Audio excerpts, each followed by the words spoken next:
The greatest betrayal doesn't always come from enemies. It comes from the people who share your blood, the ones who were supposed to protect you, nurture you, defend your spirit. When you are born into a narcissistic family, you are not raised.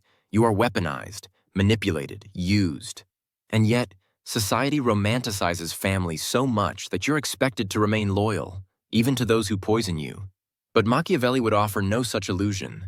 He would tell you plainly, if the people in your family see you as an object rather than a force, your first duty is not to love them, it is to survive them. Survival in this context does not simply mean staying alive. It means preserving your mind, your identity, your clarity.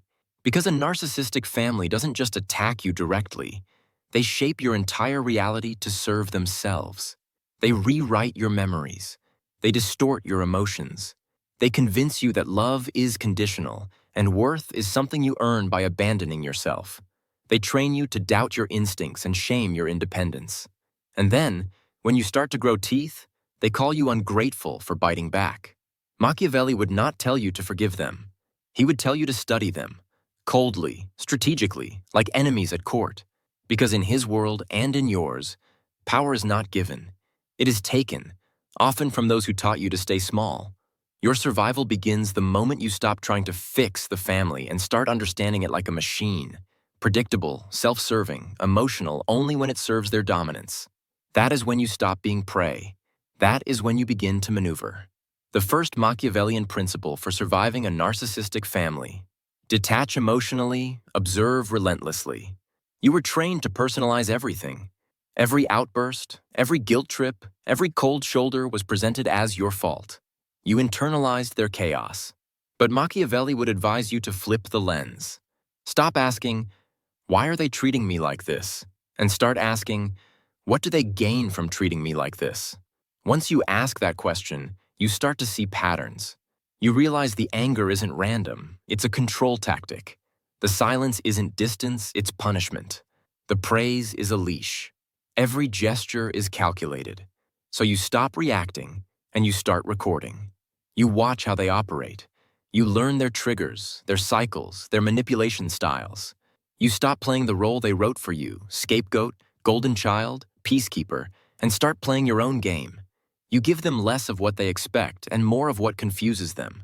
Calm silence, strategic replies, and a refusal to feed their ego. And the less you give, the more they reveal.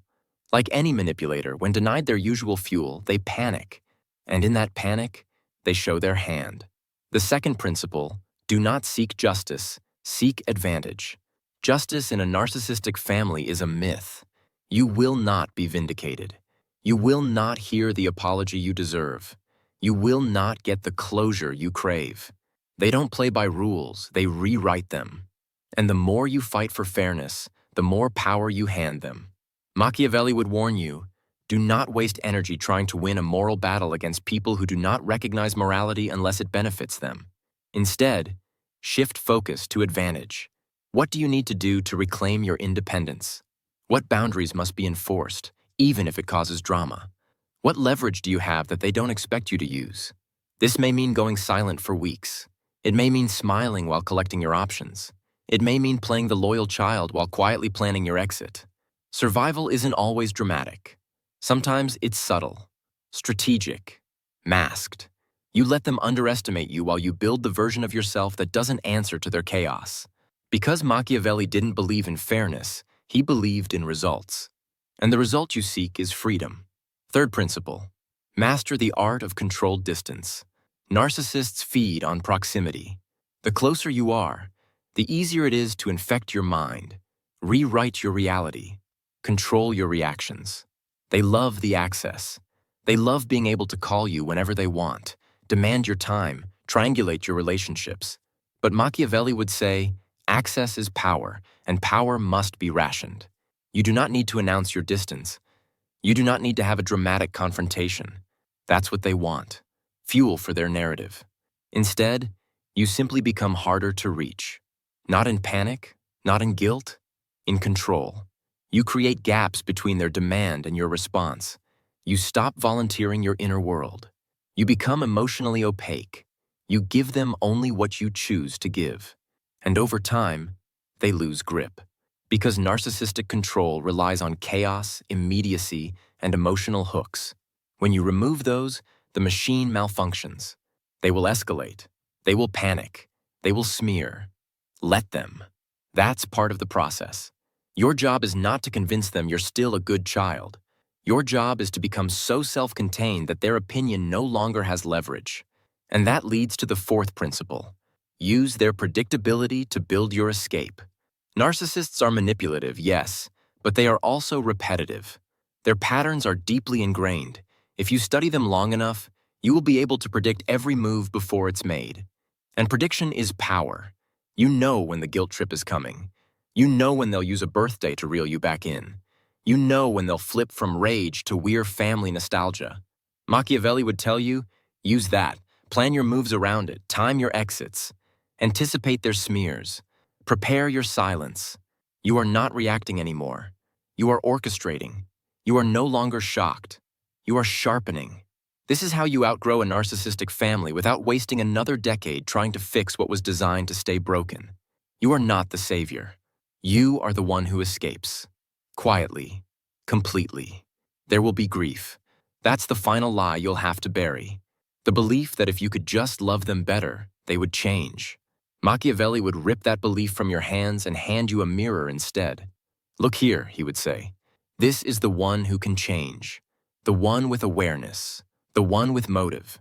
The one with options. Not them. You.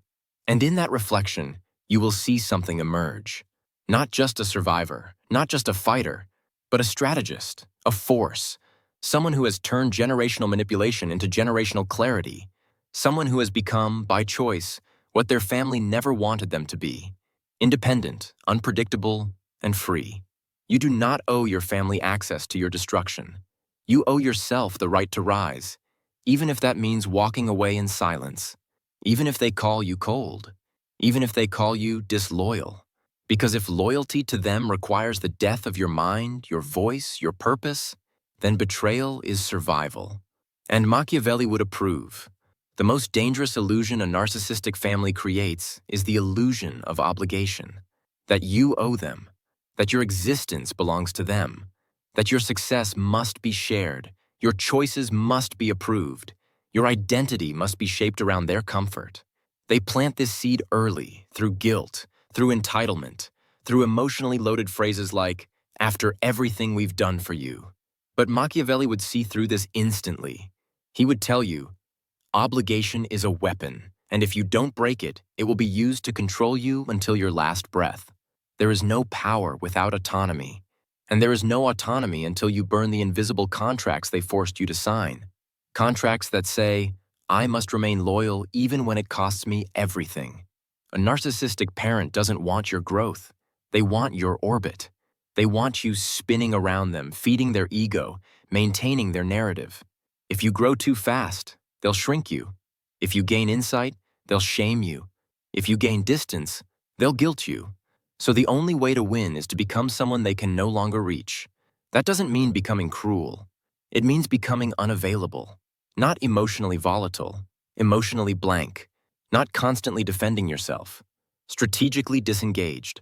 Machiavelli would tell you, let them think you're still under their spell. Let them talk. Let them scream. Let them lie. While they create noise, you create structure. While they try to pull you back into the drama, you silently execute your exit plan. And when the time comes, you vanish. Not in a dramatic explosion, but in cold disappearance. Not to punish, not to prove a point. Simply because you no longer have use for a system that was designed to suppress you. That's what makes you dangerous. They taught you to seek approval. You taught yourself to seek clarity. They taught you to maintain peace. You taught yourself to value truth. They taught you to stay small. You taught yourself to vanish, evolve, and reappear unrecognizable. This is the silent rebellion, the Machiavellian escape. You stop feeding the dynamic. You stop being the emotional supplier. Every narcissistic system has an unspoken currency: attention, guilt, drama. They escalate when you withdraw that currency. But if you stay calm, boring, unshakable, they lose interest. Not immediately, but inevitably. The system cannot survive without your participation. Your refusal is not an argument. It is an execution. But there's one more step: building a life beyond them. Survival is not the end goal. It's the beginning. Machiavelli would not have been satisfied with escape. He would have demanded that you dominate, not them, but the internal terrain they once ruled. Because even when they're no longer in your home, they may still live in your mind. That voice that tells you to keep quiet. That reflex that tenses when someone raises their voice.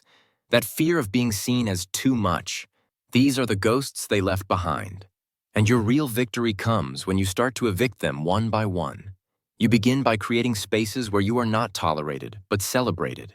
Where your strength isn't threatening, it's admired. Where your silence isn't punished, it's respected. And you protect these spaces like a king guards his castle. Not everyone gets in. Not everyone deserves to.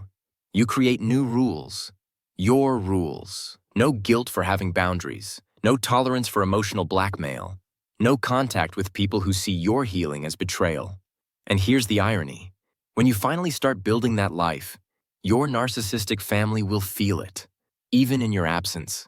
Especially in your absence. They will feel the gap, the silence, the missing control, and they will try to fill it with shame, with stories, with false concern. But Machiavelli would laugh at their desperation. Because power that must beg is not power, it's decay. And if they have to chase you, they've already lost you. There's no need to fight them anymore. They are no longer the obstacle. They are the old test. And you've passed.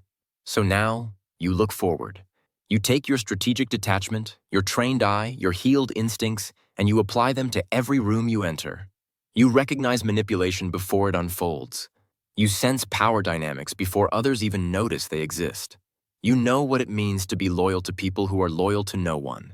And because of that, you become rare. Not because you escaped, because you learned how to never be trapped again. And that is what a narcissistic family never wanted. A child who didn't break, a mind that stayed sharp, a soul that chose independence over illusion. You are not cold. You are calculated. You are not broken. You are battle-tested. You are not cruel. You are finished explaining. This is the final Machiavellian law. Cut what poisons you, even if it shares your name, because the bloodline is not sacred if it bleeds you dry. The family is not divine if it demands your silence. And love is not real if it is used to hold you hostage. You owe them nothing, but you owe yourself everything, especially the life you were never supposed to have, the one where you're free, clear-headed, feared by manipulators, and finally untouchable.